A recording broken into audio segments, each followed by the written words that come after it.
The box was wrapped in gold paper, tied with a red ribbon. For a second, I thought maybe, just maybe, they'd softened. That maybe my parents had finally decided to show up for me. But when I opened it, the smell hit first. Acrid, sharp, burnt fabric. Inside was my wedding dress. Charred, ruined. On top, a folded note in my mother's handwriting, "Let's see how you get married now." My hands didn't shake, my pulse didn't race. I just stared, the edges of my mouth curving into a smile so faint it would have scared anyone who knew me. They thought they'd broken me. They had no idea who I was marrying into. My parents were experts in cruelty disguised as parenting. They raised me on comparisons, always less than, always second to Anna. My success was invisible, hers was worshipped. Love? Conditional. Affection? Transactional. Approval? Impossible. Still, I'd hoped that marriage, my marriage, would be the day they finally stood beside me. Instead, they booked flights to Hawaii on my wedding day. They didn't just abandon me, they mocked me with a gift soaked in malice. That was the final lesson. I owed them nothing. The truth is, I'd seen their resentment building for years. Every promotion, every step forward in my life, my parents twisted into a threat. They whispered that I was too independent, too arrogant, too much. When I met Daniel, they dismissed him before they knew him. They called him ordinary, unworthy. They never bothered to learn his last name, never noticed the quiet weight behind it. Goldsmith, old money, generational empire, billionaire legacy. But I never flaunted it. I didn't marry Daniel for wealth. I married him for the quiet strength in his eyes, the way he stood beside me without wavering. My parents assumed I was marrying into weakness, and so they struck. They burned my dress, left for Hawaii, convinced my day would collapse without them. They forgot one thing. I don't collapse. I build. I didn't cry. I didn't scream.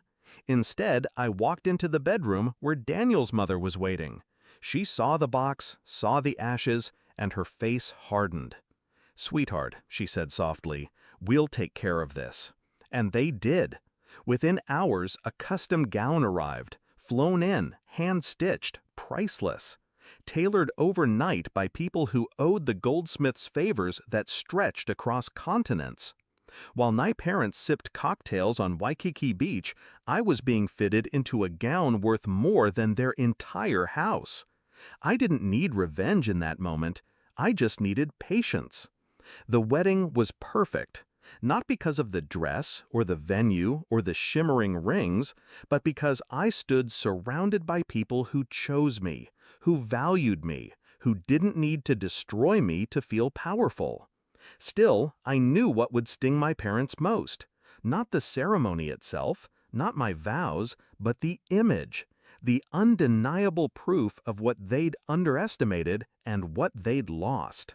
So I waited, I posed, I smiled beneath chandeliers that cost more than my parents' yearly income. And the next morning, I posted the photographs.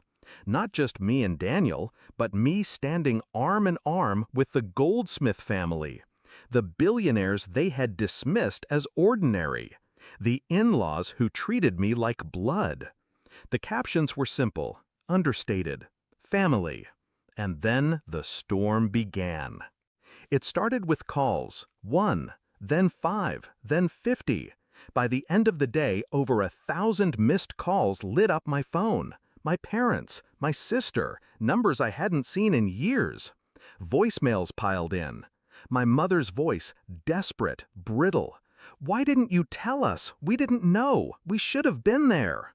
My father's voice, angry, defensive. "You embarrassed us. You shut us out." No apology, no remorse for what they did, just panic, just greed. Because suddenly, their discarded daughter wasn't a burden. She was access. and they had burned their bridge with their own hands. I didn't answer, not once. I let the silence ring louder than any words could. Sometimes revenge isn't fire. It isn't destruction. It's revelation. It's letting someone see, in brutal clarity, that they no longer matter. My parents wanted me broken, dependent, small. Instead, I stood taller than I ever had, backed by a family they could never touch. They tried to humiliate me with ashes. I buried them with silence. And as the calls kept pouring in, as their desperation curdled into rage, I poured myself a glass of champagne, scrolled through my wedding photos again, and smiled. Because they were right about one thing: I'll never get married without them, but not for the reason they think. I got married without them, and it was the best decision I ever made.